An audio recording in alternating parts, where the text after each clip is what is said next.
Ini haji ka mabuk.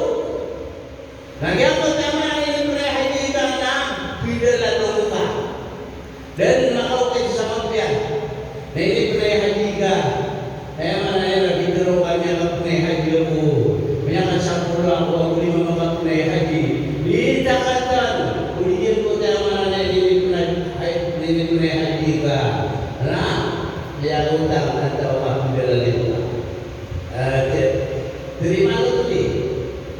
Langsung apa yang haji Nabi Muhammad Rasulullah. Kalau kita Rasulullah, kalau kita Rasulullah yang kita apa muasa. Kalau kita Rasulullah yang kita apa sesuatu. Kalau kita Rasulullah seperti itu sampai dan sampai yang aku orang memberi kalau lagi lakukan. Saya tak ada nak pilih lagi untuk ini kesembuhan.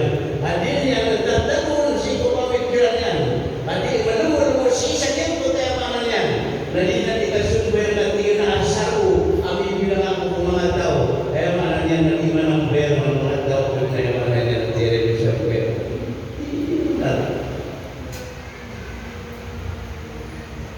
Yang kata Dokter Allah yarhamu. Si Dokter Faisal. Nama tanah tiga namanya adalah tiga na iman manusia. Asa manusia tiga manai. Nakatawa niya subukan niya na si sakit tutawan salaman. Antawa ka tiga manai asa salaman na may ito niya lagi tudak tuyan. Uwan dunia nagyawag kewa. Nagwan dunia kapu lagi tudak kanyan. Asa lang naman kinusip ko niya. Naupun may ito manusia. Asa buka kanya na mungkin penuh si sakit tudak kanyan. Dapat yakin halal na insyaallah ta'ala tiga. Dapat yakin terima lagi kita sampai dengan hari yang kita Rasulullah. Lepas ini mantul. Sedang ada lagi. Hari aku begitu ada dulu. Yang dunia oke. Hilang ada tu, hitung danu, sekedar.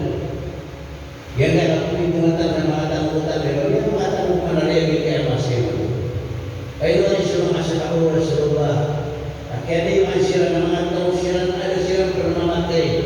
Dan pada Malaysia setiap risiko suka. Pada Malaysia itu Rasulullah tu masuk Rasulullah. Nama tahu siapa lalu teman yang mengambil review. Ayah kalau kami di review nasi kumpulai. Rasulullah radhiyallahu anhu. Namanya dia pilih Rasulullah kerana Rasulullah menanya Allah para pada dia pikir itu mengatakan mungkin. Ini dapat tak dapat. Ada pikir itu. Mereka tak setujuan. Isu betul betul kita mati belum kita kita masih ada. Ada yang anda manusia kita mengaku beri. Sedang melakukan itu kita. Bagi tunggal ingin tak tahu sekolah kenapa yang beri nasihat. Kenapa yang beri nasihat sehingga dia masalah Rasulullah Taala berikan risiko Allah Taala mengkoriakan agar kita diberi pemberi sehingga dia mana yang mesti tahu kalau kelihatan Nabi mana yang sedekah tak terkini mana yang undang mesti tahu tadi kan baru anak lagi kita disebut Allah Taala wa aqulu qawli hadza wa astaghfirullah li wa lakum wa lisa'iril muslimin wa jazakumullahu khairan. Wassalamualaikum